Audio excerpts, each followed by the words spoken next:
And you say that the reason it's been so long is because of the effect that the abuse had on you. Yes. What happened? So in college, I was harassed and stalked by one of my ex-partners. I was super busy in 2 different organizations, my college marching band and college sorority at the time. What sorority? Zeta Phi Beta. Hey man, shout out them Zetas, man. Yes, sir.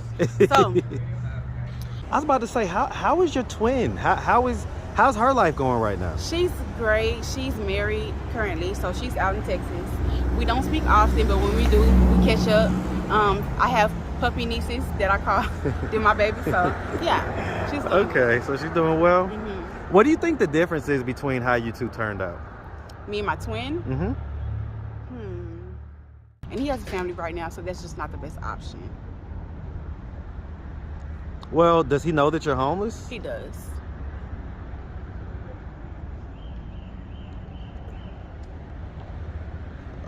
Okay, and so is he okay with that? He is. If I ask him, why are you leaving your daughter out there to sleep on the street? What do you think his response would be? What's up, YouTube? Hit the like button, share the video. Now back to the content. What's up, YouTube? Atlanta Street Interviews out here with another one. So we got a young lady with us today. How you doing today, miss? I'm doing great. All right. All right. I love your smile, your skin. I love everything you got going on. All right. So are you homeless? I am. Okay. How old are you? I'm 28 years old. 28. And so how long have you been homeless? I've been shelterless for 4 to 5 years now, since about 2018. Okay. So what was to happen 2018 that caused you to become shelterless, homeless, whatever? Just not necessarily having a knowledge on feminine wisdom and how to operate in relationships at the time. I had a significant other at the time who kind of wasn't holding their weight, but neither here nor there. The main thing is that it was a lot on me, a lot on my plate, and so. You talk about financially? Financially, mentally, emotionally, the whole nine, and so it became overwhelming, obviously, and with different bills and setbacks, I got kicked out of my apartment, and so I moved back home with my mom. We kind of were not seeing eye to eye. There was some domestic abuse involved, and then I ended up moving out again. Who was the victim of that? I was. And who did it? My parent. Okay. I'll leave it there. Yeah, that's fine. I mean, I get it. Okay, all right. And so that happened about 4 or 5 years ago. But so I mean, have we not been able to go through any of the programs or get stable in 4 or 5 years? No. I'm gonna say that it's been ups and downs, as is life, ebbs and flows, but more so the impact of the abuse is what kept me stagnated in that taking personal accountability and honing in on my personal needs so that I wouldn't self-sabotage or give so much to others without filling my own cup. So that was kind of what it was on a general basis all across the board throughout that time. Me just needing to find that love in other places, attempting to find that love in other places through giving, but not pouring that love into myself. And so I did suffer a lot with self-esteem, mental health issues, contemplating and attempting suicide. And so I'm literally standing here as a survivor, as a warrior of God, and I'm grateful that I have this opportunity to use my voice and to speak up about this, because it's very vital and important that we are raising our youth to know what independence is and looks like so that they can emulate it. Because without that model and without that support of a consistent, knowledgeable, patient parents, okay, then you're gonna have it's gonna be more likely that you fall into instability. Yes. Yeah, absolutely. I agree 100%. Do you have any kids? I do not have any kids. No? All right. Have you ever been married? No, not yet. No? Okay. All right. So let's start from the beginning. So where you from? I'm from Dallas. Hey, man. The other D. Yes, sir, man. Shout out that big Dallas, Texas. Hey, all day, man. Yes, sir. Yes, sir. All right. So growing up in Dallas, did you have both your mom and your dad in the household? I did not. My mother left the household when we were 2 years old, me and my twin sister. We had a younger sister who was about 6 months at the time. So I was raised by my father, 0 to 18. and my mother was in the home consistently from like 13 to 18, but before 13, from 2 to 13, in and out, and she had been having legal trouble and things like that. So was she like into kind of like street activity and stuff like that? Yeah. Different stuff. Okay, we get it. I mean, we get a lot of that on this channel. So bottom line is that mom was, doing her thing. Yes. And dad was kind of the one that raised you from 2 to 13. No, from 0 well, to 18. You're right, from 0 to 18, but by himself from 2 to 13. Well, and I get it, and even beyond that, I get it. Okay, so I mean, growing up, would you say that you had a fairly normal childhood? I would say I did.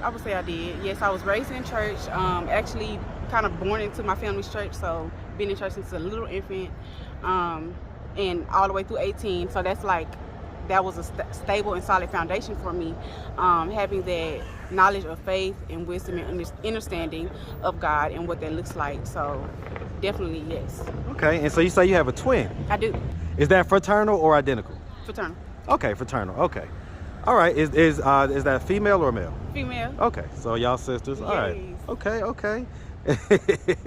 All right, and so so we've had a fairly normal childhood. Did we go to high school? We did. Okay, graduated? Yes, absolutely. Okay. Any college after that? Yes, absolutely. What school? Grambling State University. You went to Grambling?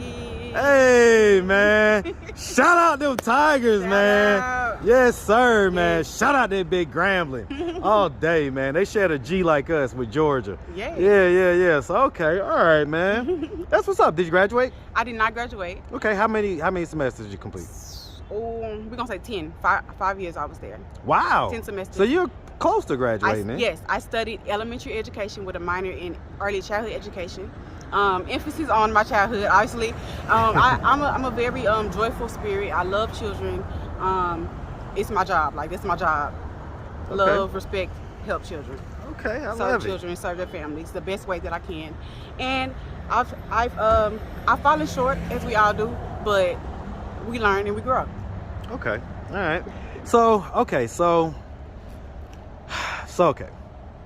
I mean, the bottom line is, it sounds like shortly thereafter, you got into a relationship. How long were you in that relationship for? Like 6 months or so. That's all? The one that, okay. Yep. That wasn't a long relationship. When I say okay, 6 months, as in cohabitating for 6 months. Okay, cohabitated for 6 months. How long were y'all talking before that? Like 4 months, maybe 3-4 months. Okay, so it hadn't even been a full year yet. Nah. Okay, and so, all right, so y'all cohabitated, and I guess you just didn't have the necessary life skills and adulting experience to be able to, make it through. And I wasn't finna raise nobody's son, too. Let's add that. Well, so let me ask about that. I mean, so why'd you yes. get with him in the first place then?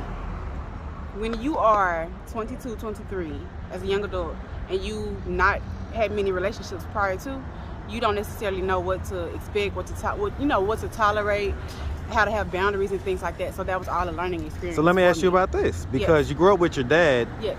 Did you consult with your dad about any of that stuff? No, no. So the way that we went on through high school, it was like the casual dating, right? You let your kids maybe go on a date, like to the movies or something like that, right? Right. But after that, after graduation, it was like no talking. After that, it was like, don't have sex. That was the conversation. Like, that was it. So that was it? Literally, it was one of those, like, hey, keep your virginity. If that's just how it goes. That's what I was taught. So he told you to do that even after high school? Yes, after high school. That's what I was told. So going into college?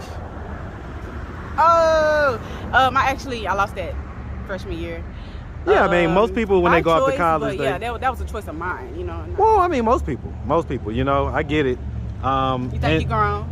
Well, you are. You really actually technically are grown at that point. You are. So, well, and I asked that because, right, I have daughters, right? Both of my daughters in middle school right now. Yes. And we've been having the sex conversation for at least a couple years now. And I try to be realistic with them. I try not to be the you're never gonna have sex type of dad. You know what I'm saying? I try to let them know, like, all right, these are the type of traits you want to look for in guys and things like that. Your dad never did that. He never, okay. No. And that's something I think as men we got to start doing a little more, because we're so you know, we see our little girls as our princesses, and we don't want to think of them in that way at all. Yeah. But the truth is that they're going to be that way at some point, and it'd be better if they were prepared with both a female and masculine point of view. Absolutely. Than if they just went out there and just kind of had to bump their head, like a lot of people do, you know. So all right, okay, so that happened. I mean, so okay, so then that kind of brings us right back to the beginning, right? Like, okay, so it's been about 4 or 5, going on 5 years now. And you say that the reason it's been so long is because of the effect that the abuse had on you. Yes. What happened? So in college, I was harassed and stalked by one of my ex-partners.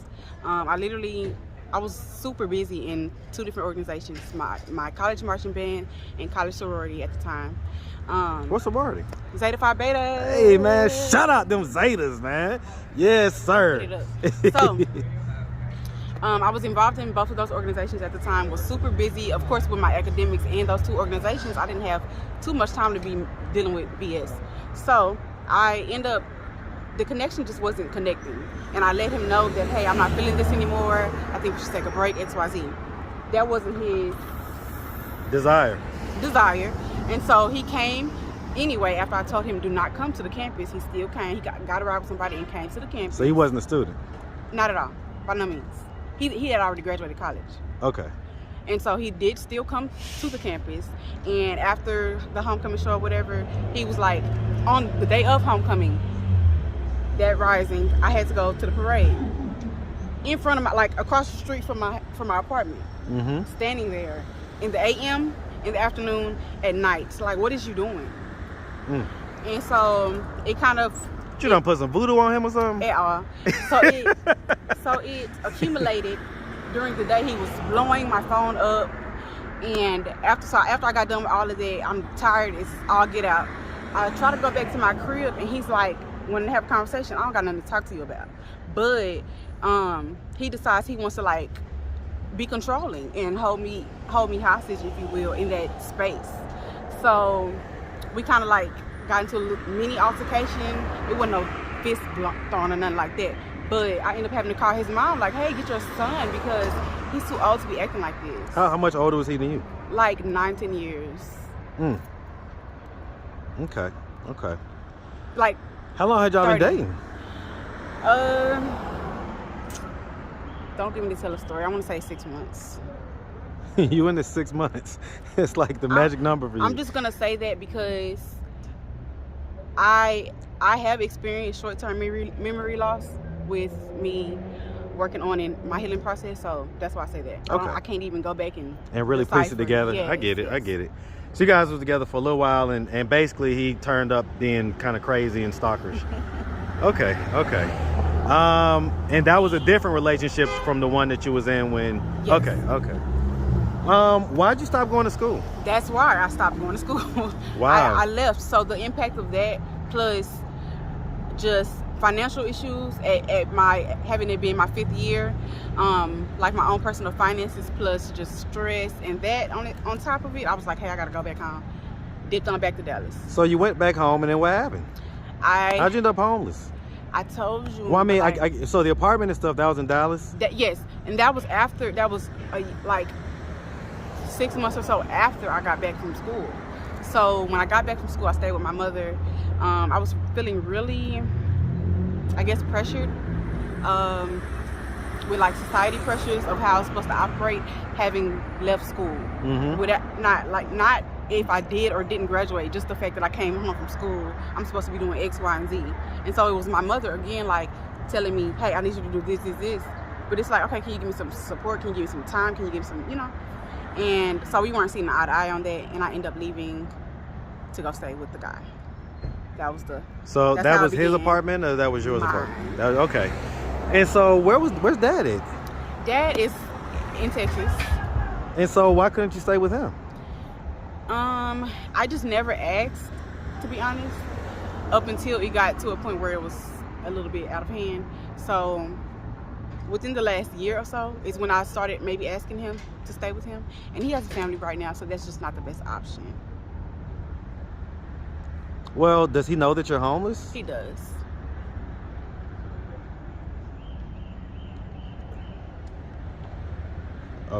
Okay. And so is he okay with that? He is. If I ask him, why are you leaving your daughter out there to sleep on the street? What do you think his response would be? She knows better and she needs to do better. And so what haven't you told us about what part have you played in this that you haven't talked to us about? The only part that I played that I haven't spoke on would just be entitlement. I got the right word that came out. So just having that mindset of like, hey, because I'm struggling with this, I need to ask, or I should have the right or the capability to ask either parent to assist me with X, Y, and Z. And so with me, it was more so after getting into that pattern of like instability with housing. Of course, it's instability with work. So then those two play a hand. Of course. And that's why it's been a little past constant cycle of homelessness. So, I mean, if either your mom or your dad would have happened to come across this video on YouTube, what do you think their thoughts and their reactions are going to be? I think that their thoughts will be, they may be proud of me for using my voice and speaking up, but at the same time they may feel however they feel. And it's not any offense or judgment towards them. Like I said, I'm an adult, I'm 28 years old, so it's not on them to save me or to rescue me or anything of the sort. And I have learned that over this time, but I think they would maybe reconsider their approach, especially mentally and emotionally, in dealing with me. Do they know that you feel this way? I am not sure that my mom does. I think my dad has a slight idea. You haven't had these conversations with them? No, we've not sat down or taken the time to have these lengthy, tough discussions like we should. So one of the things that we do on this channel, we have discussions with people when they're not around, because sometimes it's just easier to get out our true feelings and how we feel without feeling like they're cutting us off or manipulating us or anything else. Right. If you could just give them any message, what do you want to tell them? I would tell them, Mommy, I am grateful that you have emulated leadership in your own personal life and that you've shown your daughters how to hone in on their talents, their creativity, and their passions. And yeah, thank you for not making it easy for me, I'd say. To my father, thank you for being patient, and also my mom being patient as well. To my father, being patient, being supportive, and understanding even when it's a lot mentally and overwhelming for you to deal with, being that you were a constant in my life. So just thank you for calling when I pick up or sending a few dollars when I ask, things like that. Do you hold out any level of blame towards Mom for her not being there for that crucial time during your childhood? Not anymore. I did for a long time, but not anymore, because I understand that as a woman, our priority should be ourselves, because if we are not pouring into ourselves and taking care of ourselves on a whole body level, I'm talking mental, emotional, spiritual, physical, financial, even sexual, then we cannot adequately pour into our children and even teach them the things that we need them to know. So I do not. And y'all have had that conversation? No. No? Mm-mm.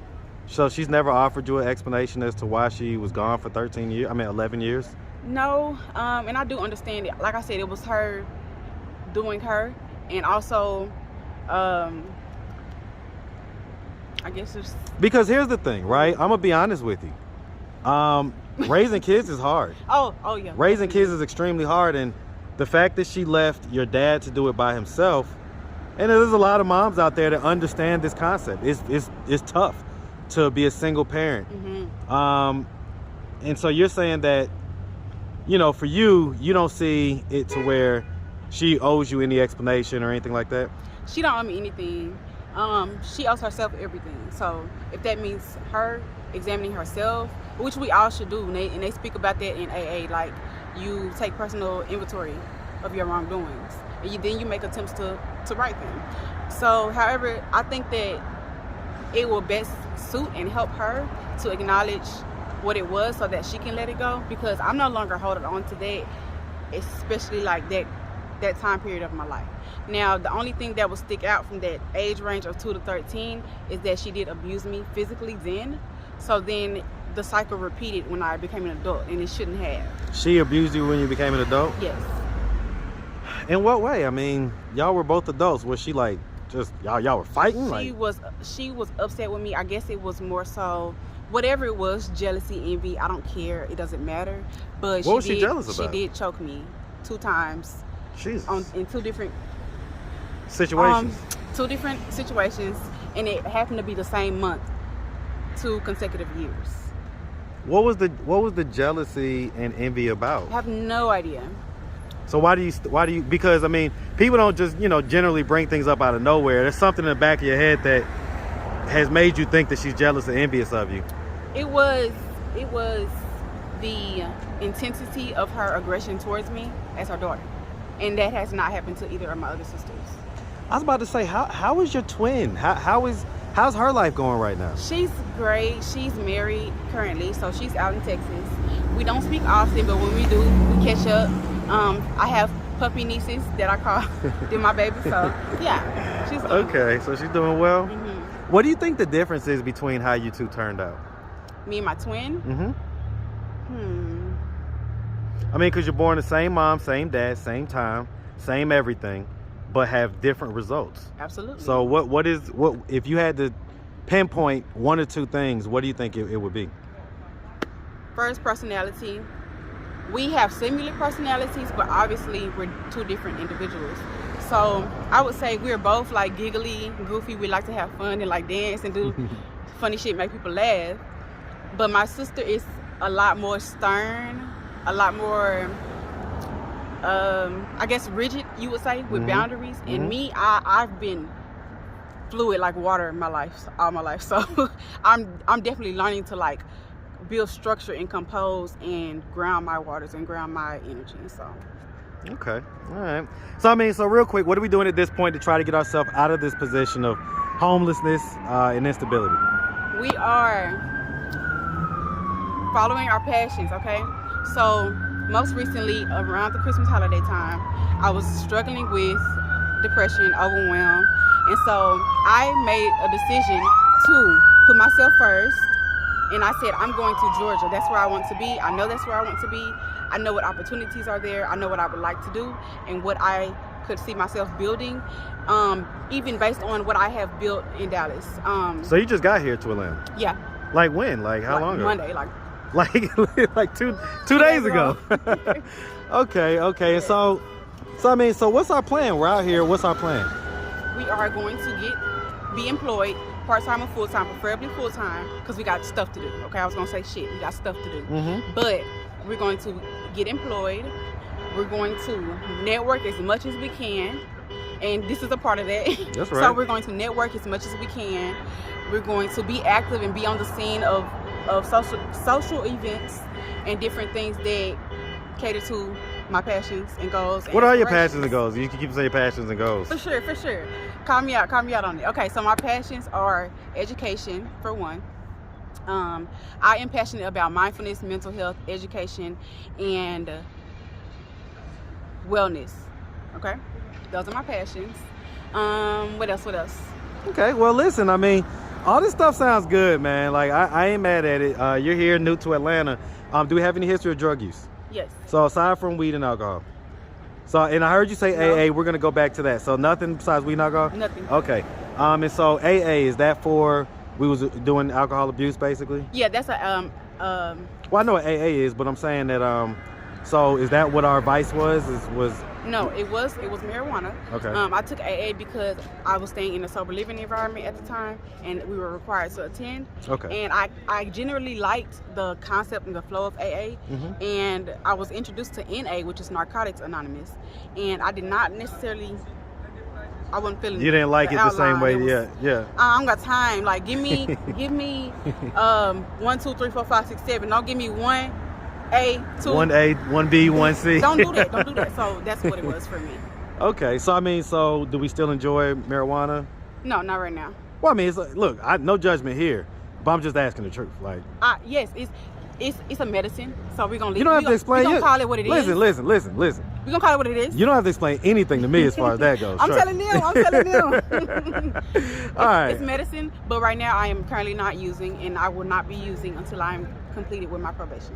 Okay. Yeah, I mean, it's expensive too, so there's that as well, you know? All right, well, cool beans. Well, listen, that sounds good, man. We really appreciate you taking the time answering all of our questions. If anybody out there wanted to reach out, help, or donate, do you have a way they could do that? Do you have social media, Cash App, anything like that? Yes, so you can find me on Instagram at Holistic House Dallas, HOLISTIC